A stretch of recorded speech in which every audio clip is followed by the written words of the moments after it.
उत्तर प्रदेश विधानसभा चुनाव में समाजवादी पार्टी द्वारा लगातार ऐसा माहौल बनाया जा रहा है कि मुकाबला भाजपा और उसके बीच ही है और बहुजन समाज पार्टी कहीं से भी जैसे परिदृश्य में ही नहीं है।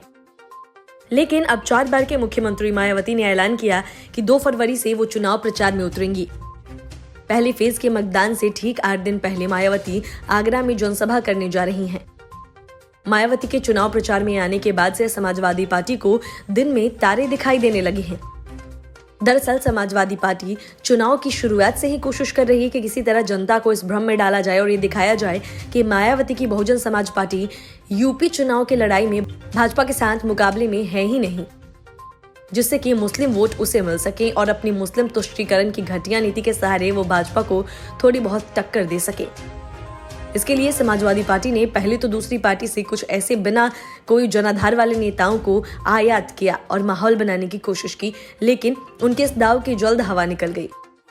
फिर समाजवादी पार्टी ने कहना शुरू किया कि मायावती हार के डर से चुनाव प्रचार ही नहीं कर रही हैं और न ही जनता के बीच जा रही हैं। हालांकि यह सच है कि मायावती खुद यह चुनाव नहीं लड़ेंगी और अभी तक उन्होंने चुनाव प्रचार भी नहीं किया है, लेकिन इसकी वजह समाजवादी पार्टी की वो घटिया कहानी नहीं है जो उसने जनता को बताने की कोशिश की, बल्कि यह है कि कोरोना की वजह से चुनाव आयोग ने जनसभा या रोड शो करने की इजाजत नहीं दी थी।